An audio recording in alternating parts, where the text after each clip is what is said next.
There are many scriptural proofs that showcase the fact that today we are living in what the Bible calls the last days. But in this video, we will count down the top 7 most undeniable scriptural proofs that the time of tribulation, the time of Jacob's trouble, is about to begin. Some of these scriptural proofs you may have heard of before, and they may be familiar to you, but others are less well known and I believe are easily proven relevant. So the top 7 scriptural proofs that we are living in the end times. Number 7. The age of scoffers. 2 Peter 3 verse 3. Knowing this first, that there shall come in the last days scoffers walking after their own lust. Today, it's increasingly unpopular to uphold the Bible as truth. Even in many Protestant churches today, Bible stories are held up as works of fiction in order to convey to the reader a broader point. Most Christian universities today teach evolution as fact and the biblical 6-day creation as just fanciful writing. This verse in 2 Peter chapter 3 even lays out what some of this scoffing is all about: a biblical worldwide flood, whereby the world that then was, being overflowed with water, perished. 2 Peter 3 verse 6. Today, this is one of the most scoffed at notions in religious and secular universities, that a worldwide flood actually took place and wiped out almost all of humanity. Yet the verses clearly state that scoffers will come and focus on the flood in the last days.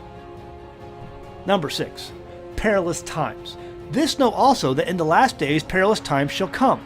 For men shall be lovers of their own selves, covetous, boasters, proud, blasphemers, disobedient to parents, unthankful, unholy, and then in verse 4, traitors, heady, high-minded, lovers of pleasure more than lovers of God.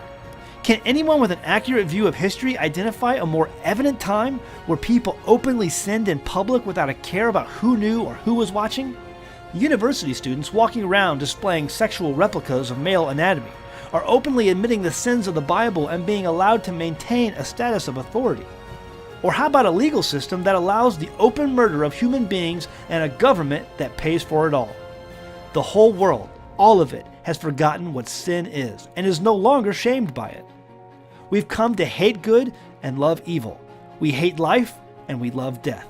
As Paul wrote, these indeed are the perilous times of the last days. Number 5. Moving at light speed. Daniel chapter 12 verse 4. But you, O Daniel, shut up the words and seal the book even to the time of the end. Many shall run to and fro, and knowledge shall be increased. The time of the end, it says. Many shall run to and fro. Today, you can board a plane in New York City and in less than 24 hours be in some of the most remote parts of China. This was unheard of just 100 years ago. When you look out of an airplane at the clouds below, do you realize that you're seeing something that 99.999% of all of humanity that has ever lived on planet Earth has never seen before? Today, people make trips across the country every holiday season, trips that even 100 years ago would have been only one way for most people. People today are truly running to and fro. And knowledge shall be increased, it says. It's impossible today to actually calculate how much information is on the internet.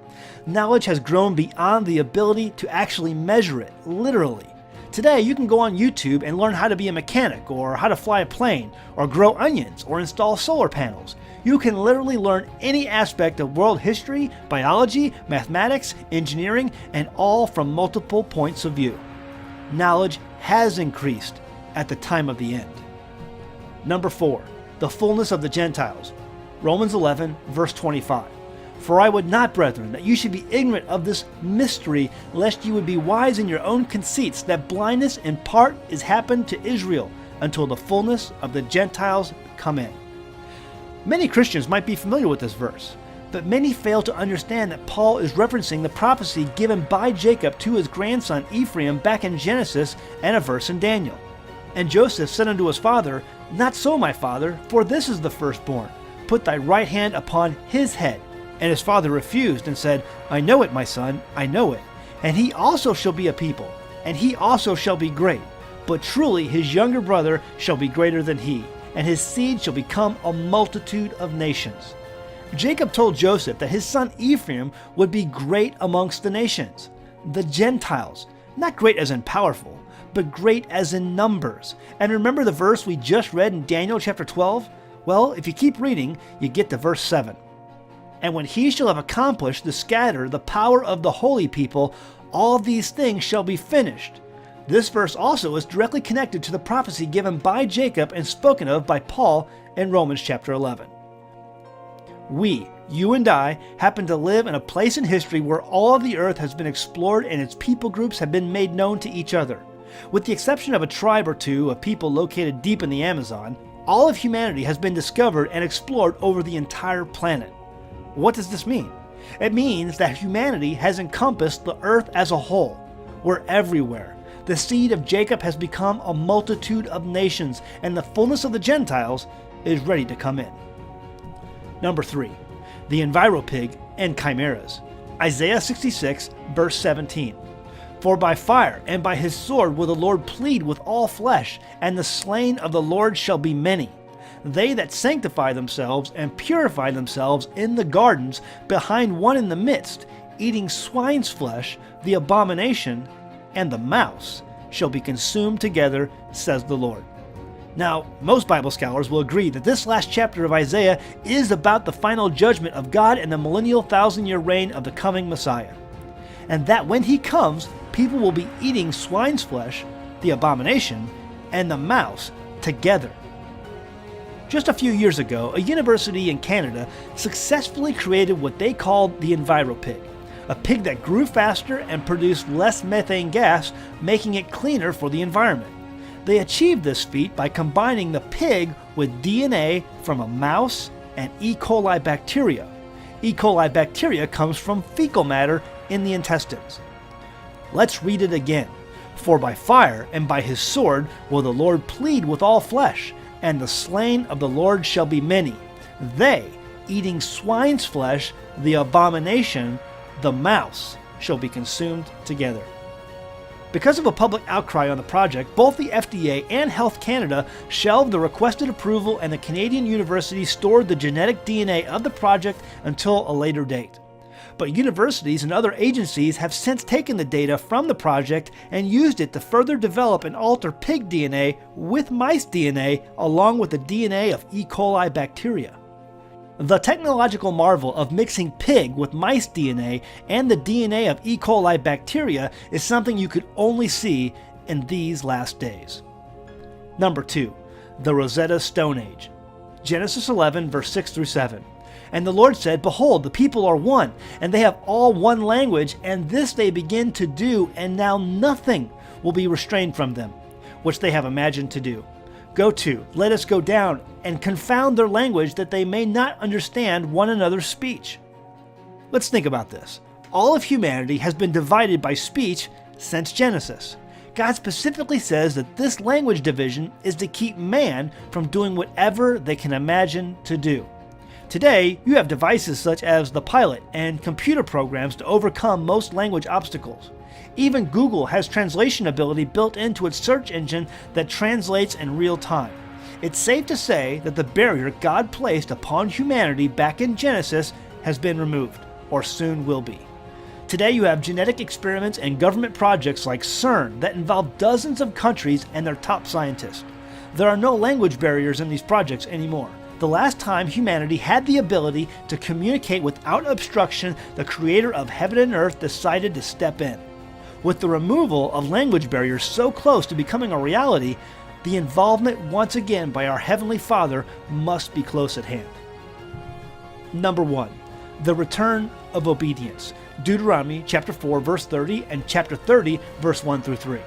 It was prophesied by Jacob, Moses, and the prophets that those of Israel would be conquered and scattered thin among the nations of the Gentiles. They were conquered because of their disobedience at hearing and doing the commandments, statutes, and judgments of God. But one day they would again turn their hearts to God and begin to be obedient. Consider these verses from Deuteronomy chapter 4. And the Lord shall scatter you among the nations, and you shall be left few in number among the heathen where the Lord shall lead you. But if from thence you seek the Lord thy God, you shall find him.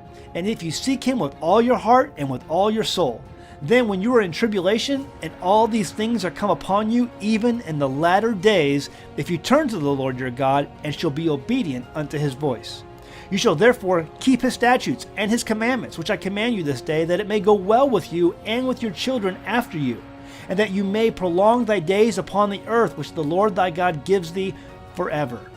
And then consider this in Deuteronomy chapter 30. And it shall come to pass, when all these things are come upon you, the blessing and the curse which I have set before you, and you shall call them to mind among all the nations where the Lord thy God has driven you, and shall return unto the Lord thy God, and shall obey his voice according to all that I command you this day, you and your children, with all your heart and with all your soul. That when the Lord thy God turns your captivity and has compassion upon you, and will return and gather you from all the nations where the Lord thy God has scattered you.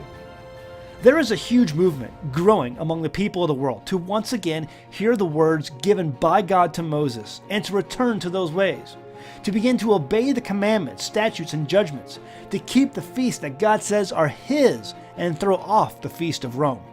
They are realizing that our Messiah, when he was on this earth, he spoke the words of Moses and taught his followers to keep the commandments of God and throw off the traditions and doctrines of man.